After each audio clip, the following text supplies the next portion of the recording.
And now here it comes. The meeting is being live streamed. Yeah, and I can see it too.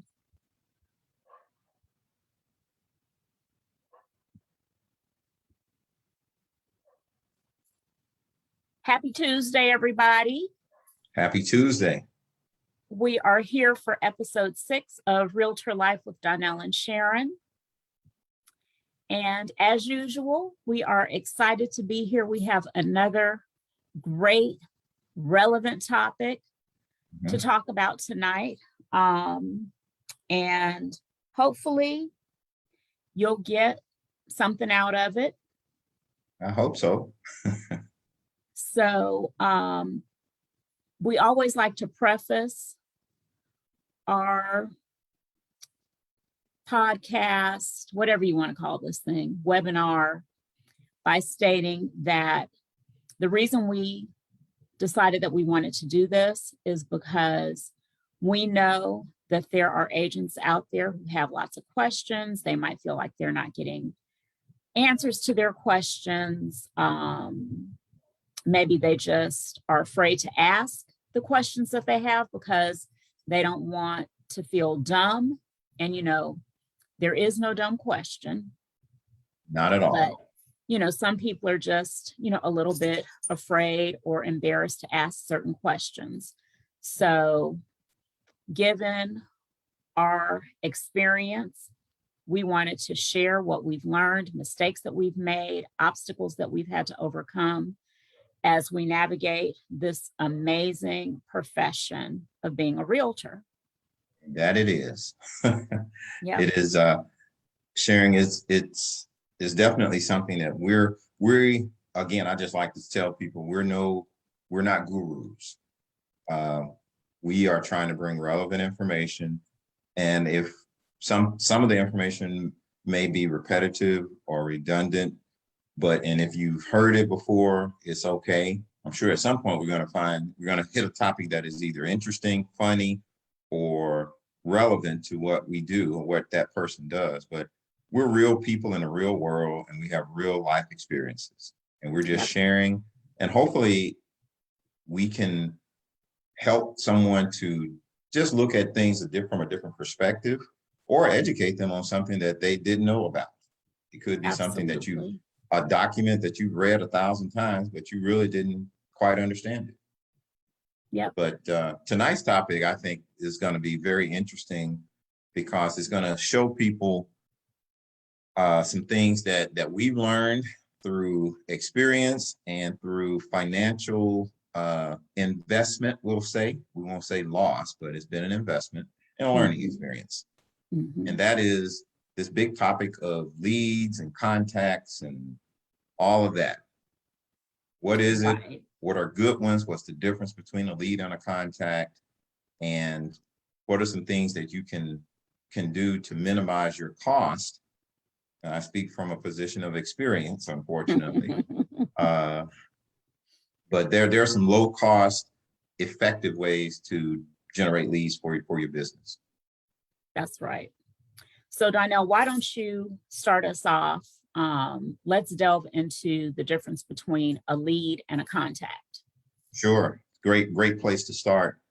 To me, a contact is just what it says. It's your next door neighbor says, Sharon, I've got a person that is looking for a house that I work with. My sister needs a realtor. That is just what it is. It's a contact. That person has not been qualified. You don't know even if they're looking for a house. If they are looking for a house, what type mortgage are they pre-qualified for? Do they understand the process that they even need to be pre-qualified? They're just a name and a phone number. That's it. And where they're looking to purchase. Where they're looking to purchase, how much, what time frame. There are so many other questions that stem from that, and we'll delve into it a lot deeper. But a contact is just that. It's just, for lack of a better term, a name and a phone number. Whereas a lead, the way I look at a lead, or what I would like for a lead to be, is someone that has at least been asked the question, do you want to purchase a house? or do you Or want to sell a sell. house? Mhm. Yeah. So that's the first question. And then from there, there are some other qualifying questions. If you're looking to purchase, again, how large of a property, what area, what's your time frame, what size house, how many bedrooms, bathrooms. But probably one of the biggest questions is, have you been pre-qualified with a mortgage person? Okay. And that opens the whole door to, the more the person answers yes and gives you qualifying information, the more serious you can put that person on the scale from warm to cold. Mhm. Okay, a cold lead might be a person that definitely wants to purchase a house. They know what area they want to live in. They know how many bedrooms and baths. Okay, so far so good. You're definitely in an area that I would want to speak with you and get some more information. But if they say, I'm probably going to be looking in the next 1 to 2 years, okay, that's not a bad lead. It's just one that is not ready right now to move forward. Yeah, you'd need to incubate that one. Absolutely. Absolutely. So you seem to be putting a lot of emphasis on buyers. What about a seller contact? Okay. So sellers, and in this business, everybody would prefer to have more seller listings than buyer business. Okay, that's Yes. what we would like. The reality of it is this is a tough market. It's a seller's market. So there's a lot of competition. But just say same scenario. If someone gave you a name and a phone number and they said, my sister is looking to sell her house and she needs a realtor, could you give her a call? Absolutely. The first thing we're going to look at is what is well, I say the first thing, but really the first thing, Sharon, I would probably want to know is, how is this house deeded? Do you own the house by yourself? Mhm. Do you own it with your brother, your husband, the kids? Are there multiple family members? How is the house deeded? Is it even in your name? And why is that important? That's important because you can't sell something that you don't own. Okay. And Or if there are not just multiple you. owners, everybody has to participate in the transaction. Absolutely. Absolutely. So it's good that we definitely established that the person I'm talking to does own the house or have some ownership in the house, but who else? And even when they tell you, you still have to do some due diligence, and that due diligence doesn't necessarily have to come from you, but you're going to find out real quick when the title work comes back as to whether there's one owner or it was, there's another sister or brother or husband, ex-husband, et cetera, that we need to have all the actual owners in agreement to sell this property. Okay, that's So, one. Donell, when I am preparing for a listing appointment, I always look at the tax records just to see what I can glean from there as far as ownership goes. Mm-hmm. But typically, I will ask, who are the owners? Mm-hmm. Are you going through a divorce? Is this Right. a probate property? Are you in bankruptcy? Those are probably three of the biggest tripwires that you can come across. Absolutely. And each has its own specific set of challenges. For instance, if the person is in foreclosure. Well, if you're in foreclosure currently, then that tells us we've got to have a sense of urgency. And depending on where you are in that process, will kind of determine how quickly we can move or not move. Mm-hmm. If a person calls you and says, yes, I'm in foreclosure, but I got time, the auction isn't until next Tuesday. So don't worry about it. We got time. Relax, pump the brakes.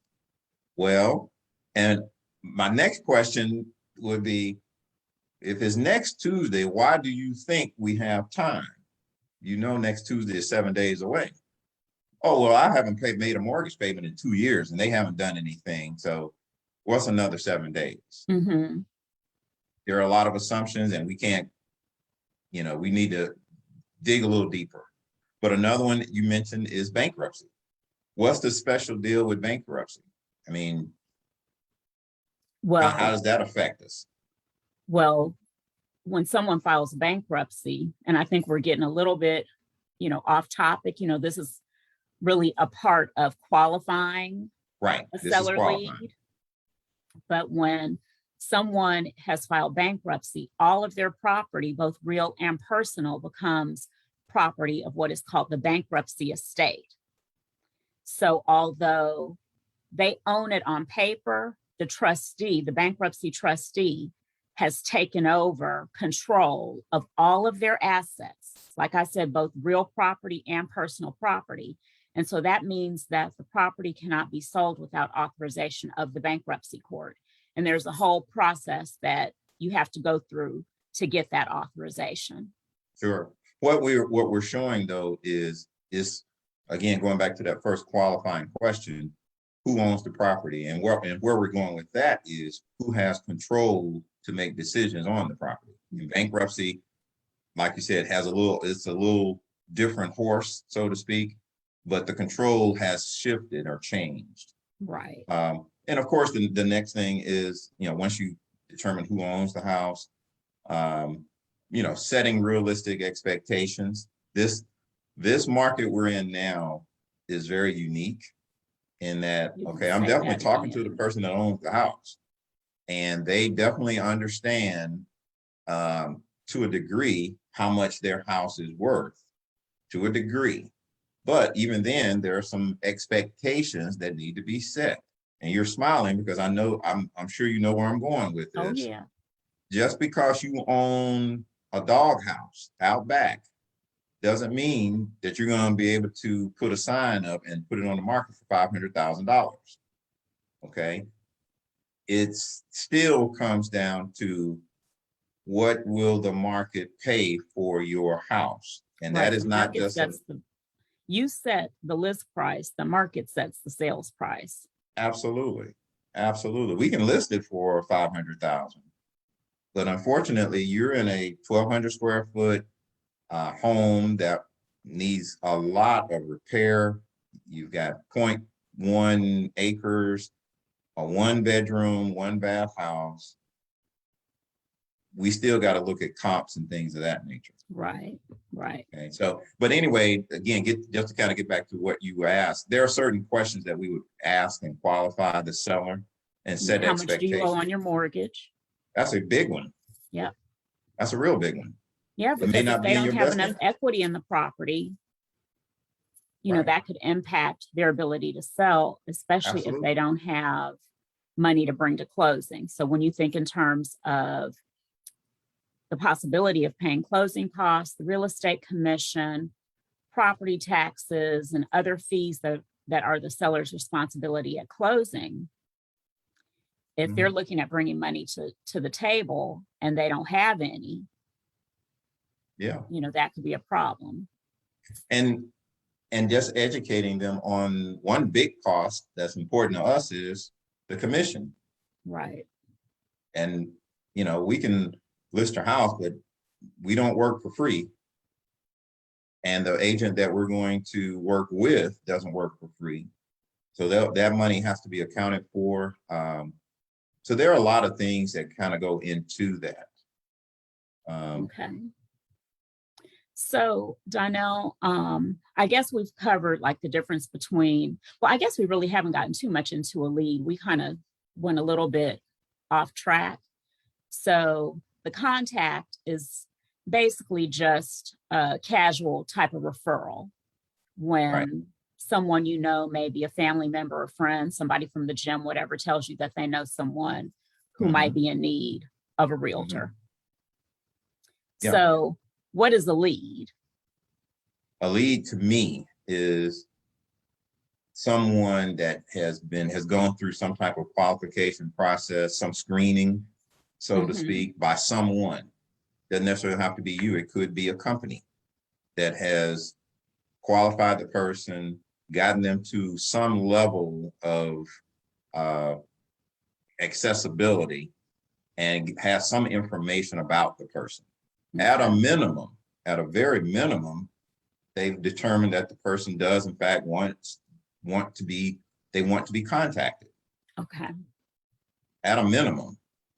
And we're going to get into some not so good leads that are called leads, but the person, when you call the person is like, why are you calling me?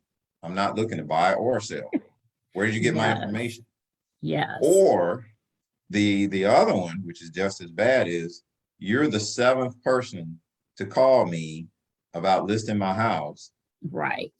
And now the person is agitated, on borderline of being ticked off and calling the police on you if you ever call the number again, which brings up the do not call list. That's a whole nother little section that you have to be aware of. But Mhm. again, a lead to me is someone that is looking to use your services as a realtor.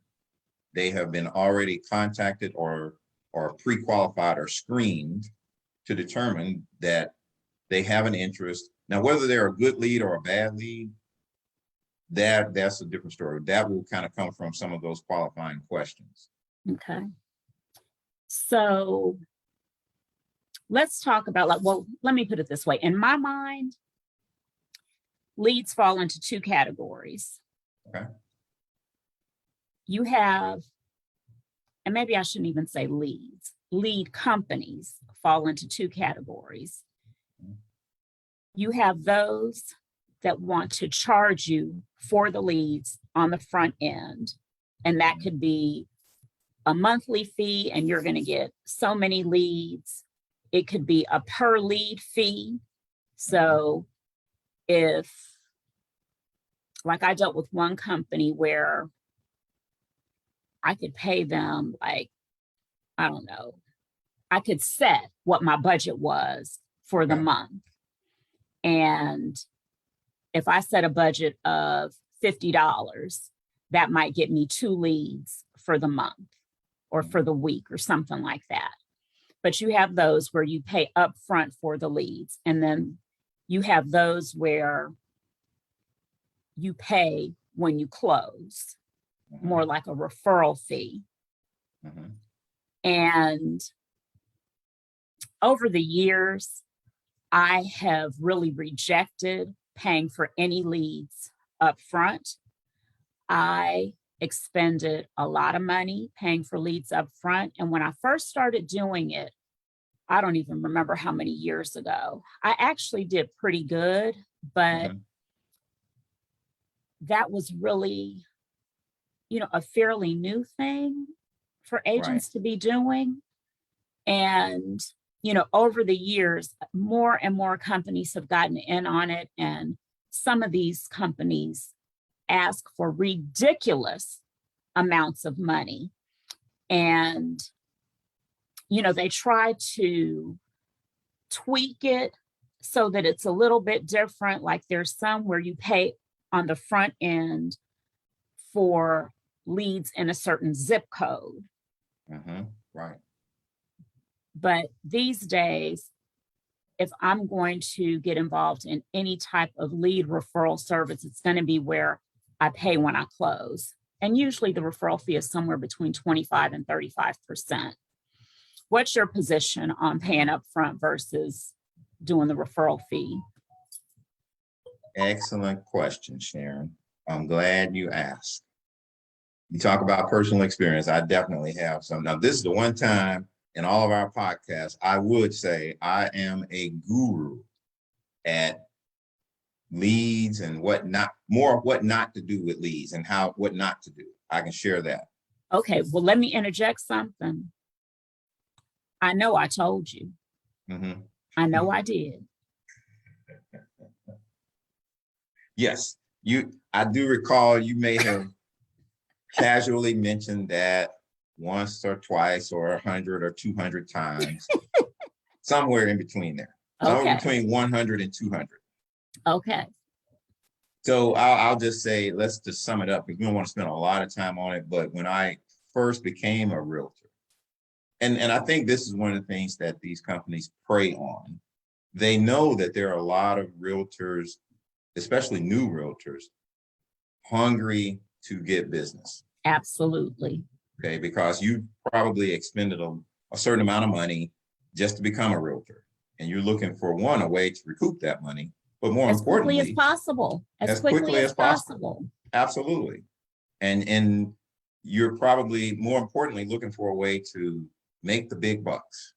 And you think, well, all those other 9,999 other realtors that were here before me, they didn't know anything. So I'm going to circumvent them and skip to the front of the line and just work with one of these lead companies. What could be better? I got leads coming in every day or week or whatever. And I fell for that once or twice or several times, we'll just say. And like you said, there's pay per zip code, there's pay on the front end. Surprisingly enough, initially, I didn't hear about the pay on the back end then. Now that's become a little bit, in my opinion, a little bit more prevalent recently, because there's so many people like me that have expended so much money on the front end. And eventually you just get to the point that you say, no longer. And I think that does eventually have an effect on these companies, some of these companies. Now, some of the big companies, they're just going to continue to do what they've been doing. But initially, I spent countless amounts of money and I would get leads. So they do, or what they call leads, going back to our original discussion, a lead and a contact. But what I deemed as a lead ended up just being a contact, a name and a phone number. And well, you know what, Donell, one of the things that I learned was that a lot of these lead companies are essentially buying lists. Yes. And you might go into, let's just say Best Buy, for instance, and maybe they're having a giveaway for, a 75-inch flat screen TV. And so you fill out the raffle form, and the fine print on that raffle form says that you acknowledge that your information may be shared with, these third-party entities, these list companies. And so they have your name, they have your phone number, they have your address, they have your email address, and they may even have how much marked off your gender, Right. whatever on this form. So then your name ends up on this list, and then ABC lead company, real estate lead company, buys that list. And then they contact Donell and say, we have this great program. We have these qualified real estate leads. We guarantee that you'll get 50 leads per month. And all you have to do is pay us $1,000 a month for those 50 leads. Or more. And then you start calling those leads. And you get that, what you just said a little bit ago. I'm not looking to buy or sell. How'd you get my number? Or worse, I'm not Mary Jones. I'm Sam Sneed. Right. You got the wrong number. Or even worse than that, you get a dial tone. The number you've dialed is no longer in service. Or a hang up in your face. Yeah. So and I'm glad you brought that up as to how, quote unquote, some leads are generated. But after you sign that contract to pay that $1,000, $1,500, $2,000 per month for X amount of leads, and at the end of the day, no matter what we do, it's a numbers game. We understand that. Okay, you could be selling or giving away something, and invariably somebody's going to say no. It was free money. No, thank you. It must be a scam. It's something wrong. Or if it's on the other end, but you're going to have to go through so many no's to get a yes. Right.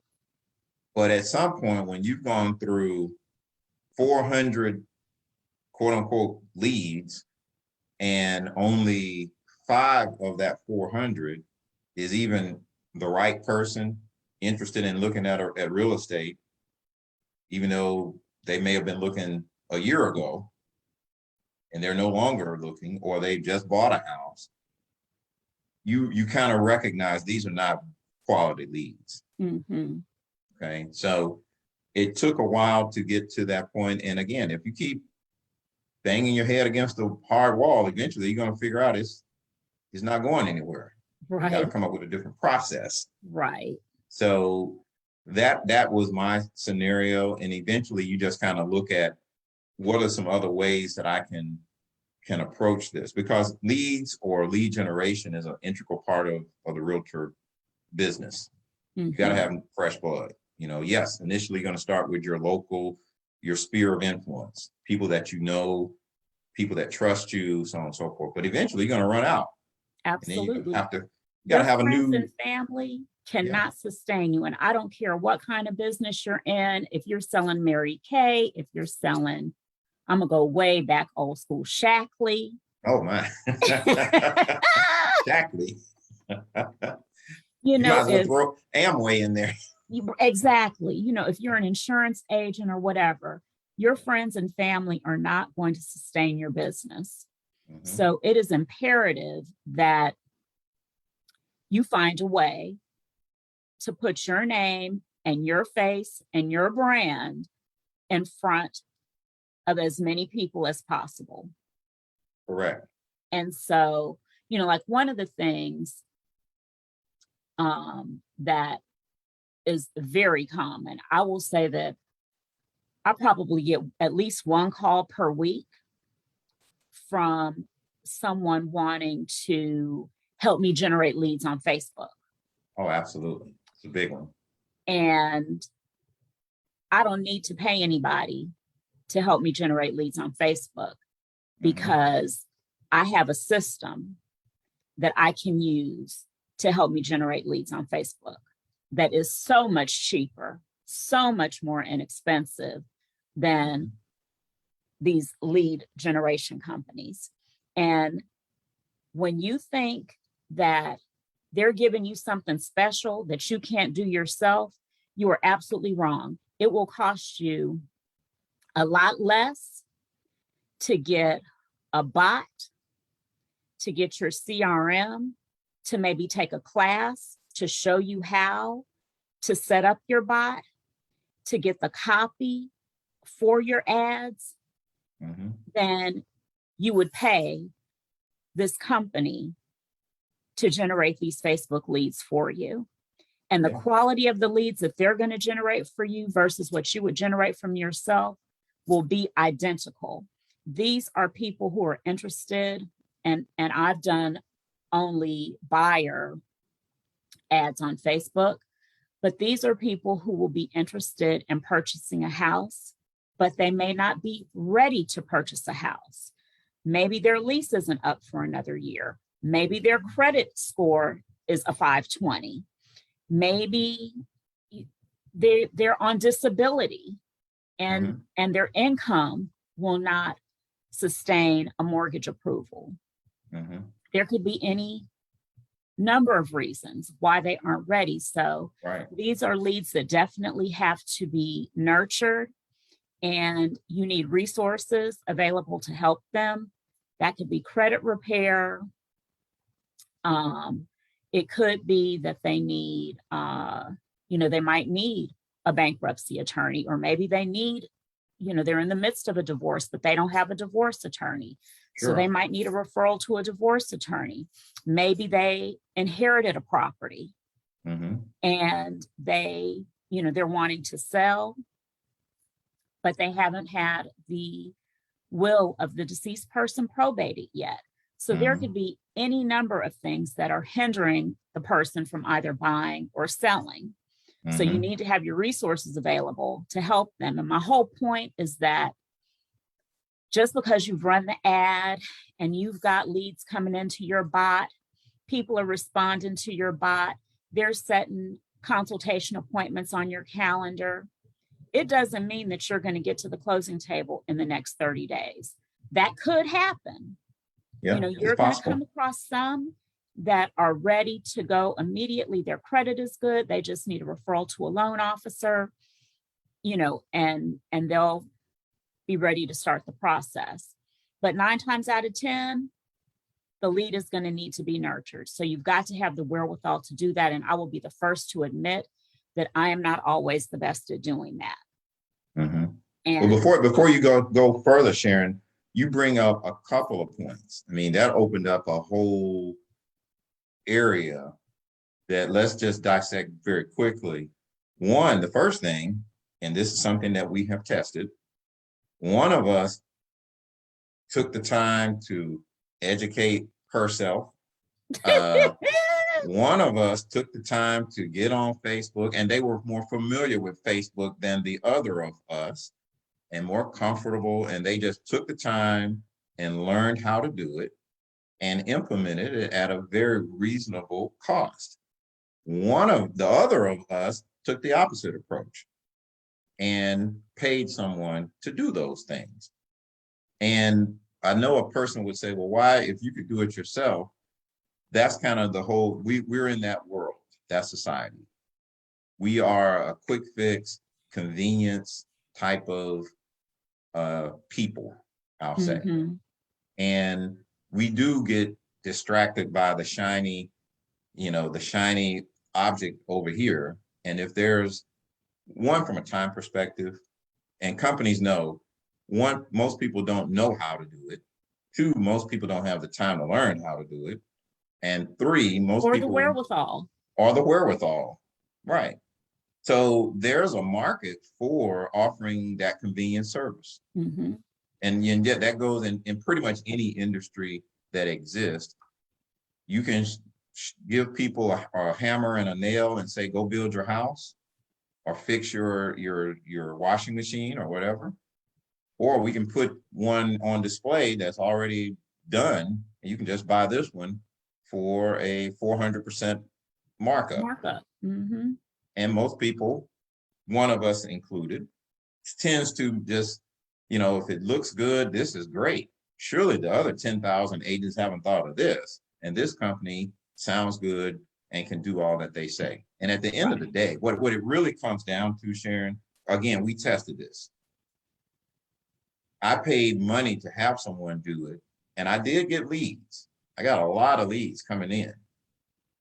And that does something to you. When you get a lead to pop in, it makes you feel good, it builds your confidence, and you automatically go from ding, you have a new lead.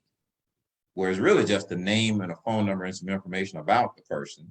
Mhm. But you, in your mind, you can't help but say, oh my goodness, they're looking for a $500,000 house. Now let me pull my calculator out. Now, if I made 500,000 times 3%, you can't help it. That's just, I Counting think, those natural. chickens before the egg is hatched. Sharon, it's not just the chickens. I've already got the chickens, hashed the eggs, done the scrambled eggs and sausage and everything. So again, narrowing it back down, the quality of the lead, because at the end of the day, that's what it comes down to. The quality of the lead that you're going to get from paying someone else who's going to go into Facebook and configure it and the bots and all that is going to be the same quality that you found. And you did it for pennies on the dollar. And you may not have gotten 100 leads a month, but 1,000% of zero is equal to 10% of zero. Yep. It's still zero. Yep. You just didn't spend X amount of dollars to get there. So I just want to make that point, that be careful.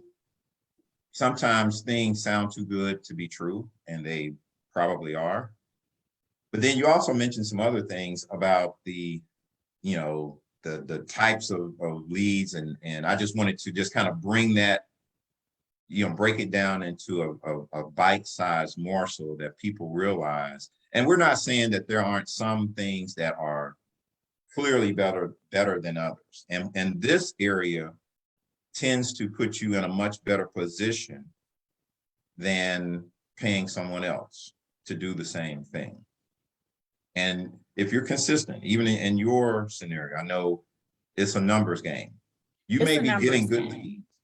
Okay. And I'll be honest with you, Donell, I shut off my buyer ad a couple months ago, and I haven't turned it back on.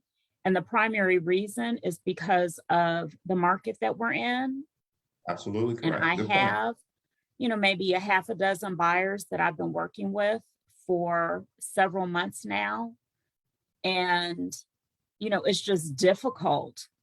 And I don't want to rack up a bunch of buyer leads that I can't do anything with right now. So I have plenty that are being nurtured right now. And I'm just, they're in various phases of, trying to get their credit together, wait until their lease expires, whatever.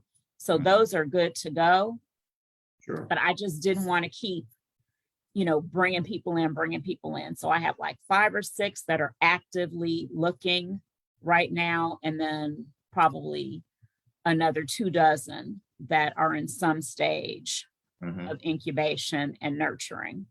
That's a good point you bring up, because I'm asked that question all the time. How's the real estate business? Well, it kind of depends on your perspective, your vantage point. If you're a seller, real estate is great. If you're a buyer, real estate can be very challenging, and each buyer's situation is different. So and in most, I think this is a fair statement. For most buyers, they're usually not going to go out. You're going to show them a house today, one house, they put an offer in on it, and they win that offer, and we're under contract tomorrow. Most of the time, you're going to have to show them quite a few houses. Dozens in this market. Okay. Dozens So in this market, yep. If you're having that much, and every time you start the car up, even with our little car, Sharon, there's a cost involved with that. Yep. So what we're trying to show and present things realistically, that there is a cost for the lead. There's definitely going to be a cost when you go out to show the person the home. Okay. And you're not, nothing is guaranteed. So you definitely want to calculate this into your equation before you just start taking people out. And why, if you're having this much of a challenge, and so let's look at the price point too, really quick, because I know our time is moving. If you qualify the lead, you got a warm lead, person definitely wants to buy, they're ready to buy, and they have the credit to buy, and they're good to go. They've been pre-qualified with your mortgage person. You've educated them on what to expect. We're ready to go out. But then you may find out they only qualify for 200, 175, 200,000. Unfortunately, in this market, that is where everybody's looking. That is truly the bottom of the triangle, meaning you're going to have a lot of people down at that 175 to 225 range looking. So you may have to show that person not dozens. I've had one client that I had to show 80 plus houses. Wow. Okay. So, and they were ready to buy. They just could not we couldn't win an offer, and we were being as creative as possible. Now, a lot of people say, well, is that the same for the higher end homes, 350 plus, 400,000? I've had some $400,000, $500,000 clients. In the $400,000 range, I see the same thing because of the lack of inventory. Okay, now clearly, once you get up to 700,000, 800,000, there aren't as many people looking to purchase in that range. But you still can't just assume if I find them a house, because as you go up, guess what? People's tastes go up, and they're a little bit more meticulous. Well, this house has scratches. This house smells. I don't like the way the yard looked. And they can be. And they might be in a situation where they don't have to move. They're not quite as motivated to move. So they can put it off for another 6 months. Well, down at Donell, no, go ahead. I'm sorry to interrupt you. I was just going to say, when you're in that $200,000 to $300,000 range, that's the quote unquote bread and butter of the country. Those folks typically have families, and they need to find something as quick as possible. So it's a balance. Yeah. Well, and I was just going to interject and say that I have a client, and I guess I've been working with her for 2 years, maybe 2.5 years, something like that. And when we started, she wanted to spend no more than 175. And she has some very specific needs. And I mean, very specific. And it's not her being picky, but because of one of her side hustles, the house has to have certain features. Sure. And we have put in some offers not accepted. And even 2 years ago, we were in a seller's market. Now Yes. we are in what's called an extreme seller's market. Mhm. But what has happened is that a house that would have cost her $175,000 2.5 years ago will now cost her $250,000. And so she has had to increase her price point, but she is determined that she's not going to go above $250,000. And when I tell you, maybe one house every 2.5 months comes on the market that might work for her. Right. And I think that,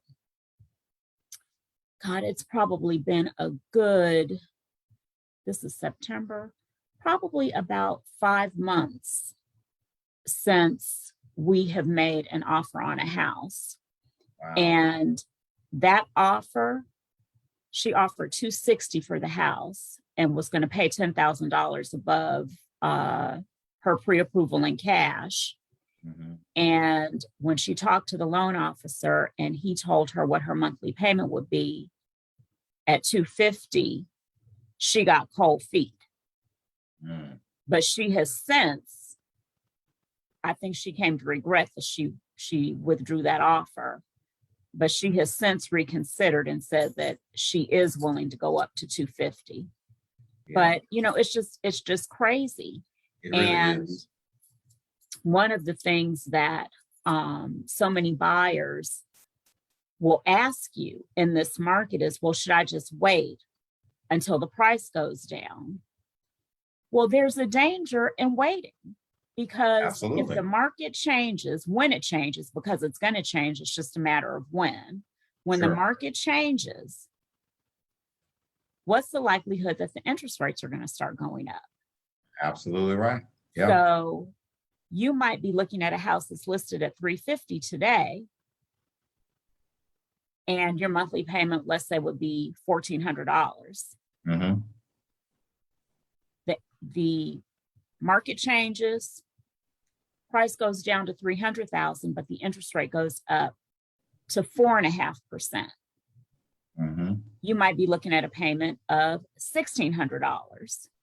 Right. So when you calculate that out over 30 years, just assuming that someone might stay in the house for 30 years, that's highly unlikely. But if that $200 difference over 360 months, do you have your trusty calculator in front of you, Donell? I do not. What is but I that? can. 200 times 360.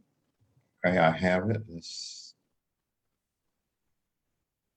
see. Give me just a second. It's like 72,000. So 200 times 360, Uh-huh. $72,000. $72,000 over the life of the loan. So you actually will end up paying more for the house. Mm-hmm. Right. What other You're going things, to pay Sharon, in that scenario? $22,000 more for the house. Right. And in that scenario, you could possibly be getting a smaller house for less money, but be paying more for it in the long run. Right. And that $200 a month, $200 doesn't sound like a lot, but that could it could affect your debt to income ratio. So there are a lot of things that tie into it. And I understand people kind of look for us for direction, but we're not soothsayers. We have no idea what the What's future is going to going to do. happen? Yep. We don't know. That's so true. So, I mean, the only thing that we know is that change is inevitable. Right. That's the only constant. Everything's going to change. It's going to be a seller's market now. It'll eventually swing back to a buyer's market and back to a seller's market and back to a Right. buyer's market. So I think that it's sometimes a hard lesson for people to learn, both buyers and sellers, that you can't, because you don't know what the future holds, you may want to make the best decision with the information that you have that's real Based on today. now. Yes. Yeah. Yeah. So Donell, our time is running short. So let's talk about some other inexpensive ways to generate leads.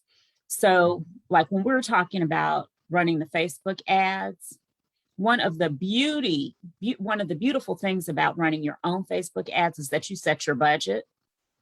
So you could set a budget for as little as $5 a day and get, 5, 10 leads coming in every day or so. So that's not bad to me. Now, just imagine if you're paying XYZ company $1,000 and you said, you know what, I think I'm going to quit them. I'm going to get set up to run my own Facebook ads and I'm going to invest that $1,000. Those are your leads. You don't have to worry that they're being shared with anybody else. And we touched on this a little bit earlier. Yep.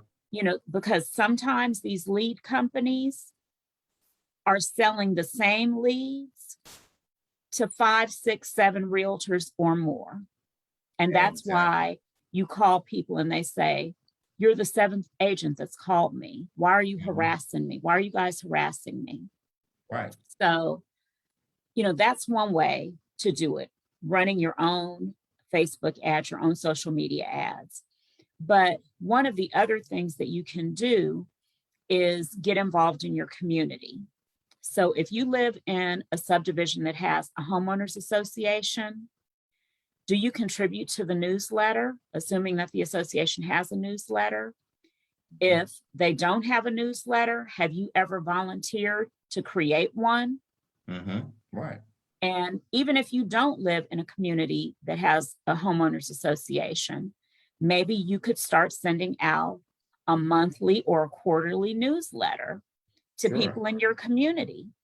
And that way they know that this is someone who lives here. She's an agent. When I need to sell my house, she's going to be the first person that I think about. I have a good friend who's an agent and she lives in a community that has an HOA. And she always has something in their newsletter. And I don't know how many dozens of houses she has sold in her subdivision, but she is the go-to realtor for her neighbors. Right. Well, it's what you're saying is using the same concept that we look at in big marketing, so to speak. The more you see a commercial, it registers in your mind that this must be by sheer volume. I see this commercial over and over and over. This must be the best insurance company to go with. And even though it may be a zany commercial, it could have a gecko or a lady in an apron. Or that stupid emu. Yes. Yeah. I'm embarrassed to say that I have Liberty Mutual. I hate those commercials. But it's recognition. Yes. And if you mention the emu or the gecko or the lady in the white apron, people know who you're talking about. Yeah. And when you, by default, and again, it doesn't mean that they're any better or any worse. You see McDonald's and Burger King commercials, and that marketing has changed over the years to where, again, you got to be different. We see that in our industry. You can't say the same thing that everybody else is saying. You got to draw people's attention. I think that, by default, if you're in your local neighborhood, it's just assumed that I see this person's sign in the yard, they're selling a lot of houses, they must be the best agent. When in reality, they're going to do the same thing that you or I would do. Right. So, or you have, agents that spend a lot of money on postcard mailing. And I get a postcard in my mailbox I'm going to say at least once every 2 to 3 months, Yeah, with some same here. agent saying, hey, if you're looking to sell your house, Sure. I'm the agent for you. Mhm. So, postcard marketing is an option. I don't know how effective that is because when I get those postcards, they just go into my recycle bin. Yeah, But same here. that might be because I'm a realtor. I will say I have used that on a very low, limited level. I didn't Mhm. spend thousands of dollars in that one, but I spent a few dollars just to test it. And I did it when I sold a house. I Yeah, just marketed around that property, and I did get a few calls from a few people. Nothing ever materialized, but it was interesting that when a person sees their next door neighbor or their neighbor down the street sell their house, at a minimum, they're curious as to what they could possibly get for their house from the right. seller side. So, Well, and that brings me to another low cost way to try to generate some leads. Circle prospecting. And you can circle prospect any listing, any sale, any open house. You can reach out to 10 neighbors to the left of the subject property, 10 neighbors to the right of the subject property, and 20 neighbors across the street from the subject property. Hey, did you know the house at 123 Main Street just sold for $250,000? I would love to help you if you've been thinking about selling your house, or I have a buyer who's looking in the neighborhood, whatever the scenario is, and present sure. that. Yeah, So very low circle cost. prospecting is one way to generate leads. Back to being the community realtor. When I say the community, I don't just mean your neighborhood or your subdivision, but getting active in your community. Right. And that could be, if there's a church in your neighborhood, you go down to the church. Maybe you could adopt the church, and in conjunction with, maybe another realtor friend of yours or a loan officer or two that you do business with, a home inspector, whatever, you do Thanksgiving baskets. I did this a couple years ago. Do Thanksgiving baskets, maybe make up 10 or 12 baskets to give to the church so that they can give those baskets to families in need at their church. Great idea. That's another way to just become present in your community, but you've got to be consistent with it. Right. We're coming up on Breast Cancer Awareness Month, and you can put together breast cancer awareness packets that has information about breast self-checks, mammograms, and then that has goodies in it, your business card, Sure. whatever. I did this a few years ago. I put some fun pencils and some candy, and I don't even remember what all. And then I had a little card that showed how to do a breast self-exam. And then I had some statistics about breast cancer on the opposite side of it. Real cute. Yeah. And I just went around in my community to different businesses and just said, hey, it's Breast Cancer Awareness Month. I am an agent in the area. And would you mind if I passed out some of my breast cancer awareness bags to your customers? I didn't have anybody say no. I think that's just it's a good thing to do, to give back. And it doesn't And just have to be for breast cancer. If right, it you could be for have, anything. a cause that means something to you, maybe it's Parkinson's disease, or maybe it's Huntington's disease, or maybe Sure. it's ALS, Sure. or whatever. And there's an awareness for that. You can put together informational packs to share in your community. Yeah. You just bring up a good point that in some cases, and this is, we've talked about it in other episodes, sometimes just showing up consistently is going to put you in front of a lot of people. Right. Just show up consistently. And I can depend on you. Another great thing to do, people love their pets. They love their Yes, indeed. pets. And there is such a strong push for people to adopt pets rather than buying pets. And so if you love dogs, you could volunteer at the pet adoption day.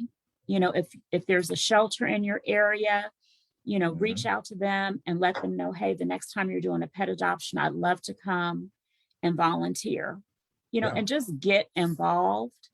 Great idea. I had reached out to a karate studio one Thanksgiving and wanted to put together some baskets for them, and they ended up with pulling out at the last minute. And so I was scrambling trying to find somebody else to donate these baskets to, you know, but it can be a business like that caters to children. And, you know, you just have to let your creativity flow. Right. And figure out what's going to work for you. Yeah. You know, you can do home buyer or home seller workshops. And, you know, with the pandemic, you know, you might have to be a little bit more creative with that. You know, since some people are skittish about, and I'm one of them, about meeting in person, you know, in close quarters and things like that. Yeah. But, you know, that is another option, and you can do it virtually.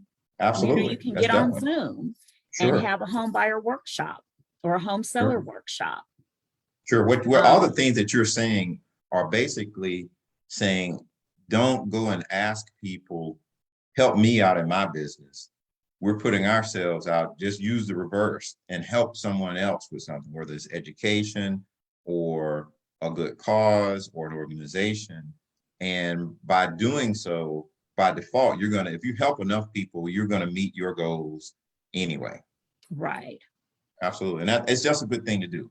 And then one of the other ideas, and I haven't implemented this in my business yet, but I just love this idea, is to decide that you are going to work in a specific community.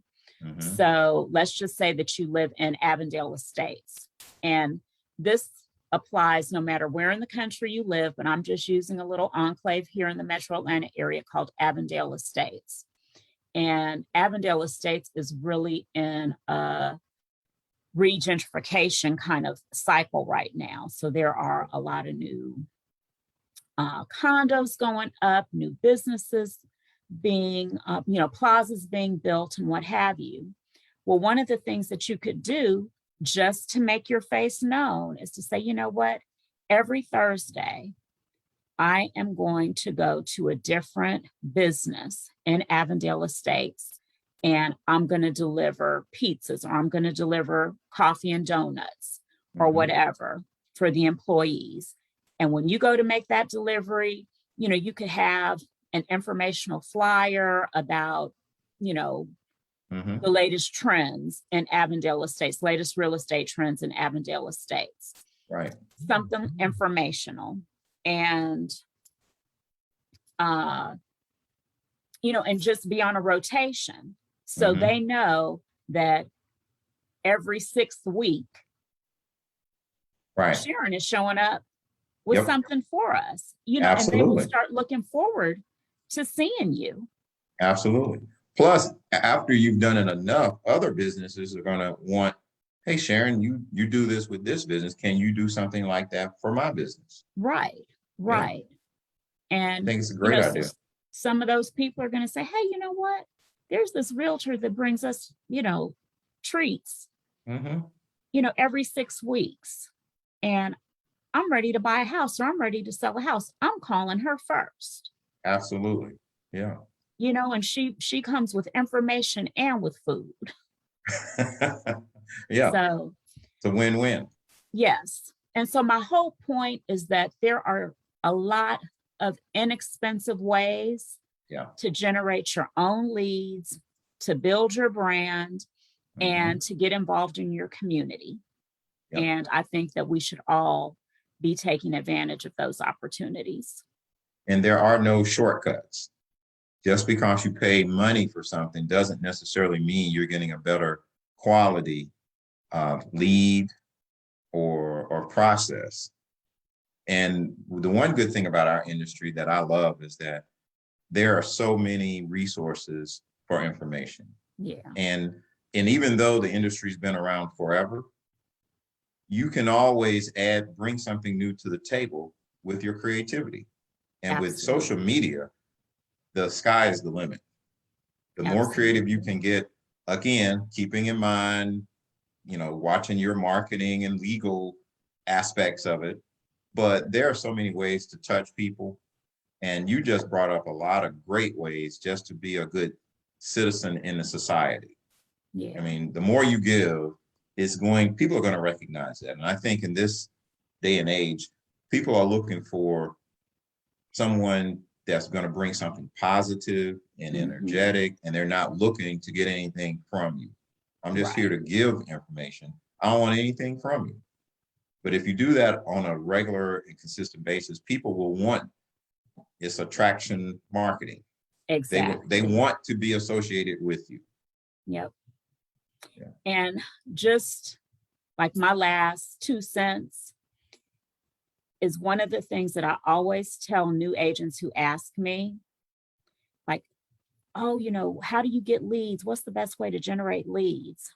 And my response is always, I would rather expend my dollars on systems to help me generate my own leads than on buying leads from a third party. Absolutely. I concur. If you're going to spend money on the front end, invest it in tools and systems versus third party leads. Now, it's different if you're going to do something where you're paying a referral fee on the back end. I put that in a completely different category. Sure. And, when you're starting out and money is tight, I just think that systems and processes and platforms are better than paying upfront for leads that may be stale, they may not be legit, they might be recycled, being divvied out to multiple agents at the same time. I mean, there are just so many things that are not right about some of these leads that we pay for. Right. And ultimately, when you do a deal, a transaction, that person that you just serviced, if you gave exceptional service, that's another marketing person walking around that can vouch for referral business. Yep. So, I mean, but you first got to get the person, and you can do that without going into debt. Absolutely. Yeah. So, Donell, I guess that's it for today. I hope that our discussion of leads has been useful and illuminating. I hope so as well. We've shared some of our experiences. We've given some low-cost ways to generate leads, quality leads for yourself. And we hope that you are just creative. I mean, sometimes we have the answer or the secret, but we're looking for someone else for that answer. Yeah. And just be creative, and you don't have to go into debt to do it. So I think I really enjoyed this one because I learned some things, and I hope other people did as well about leads and lead generation. So before we let you go tonight, hey, Tiffany. Hey, Lisa. Hey, Tiffany, Lisa. Yeah, Lisa and I met at Coldwell Banker, Donell. Awesome. Yeah. So how we like to close every week is with an invitation to explore eXp Realty. Donell and I, we didn't say this at the beginning, but I guess you can probably tell from our backdrops. We are both with eXp. Yes. And eXp is just a great brokerage, has so much to offer, and we are always looking to bring in great agents. Absolutely. Experienced, brand spanking new, Doesn't matter. Anybody looking for a change, anybody, who might feel like they're stagnating in their business, newer agents who just want some support and mentorship. Yeah. We have a great team. As a matter of fact, tomorrow, Donell and I have our team meeting. Yes, indeed, which we're looking forward to. And still awaiting that agenda. It is coming. It is coming. You will not be waiting much longer. And just to add to what Sharon is saying, we are looking to grow our team locally and nationally and internationally. eXp is a nationwide brokerage, but also an international brokerage.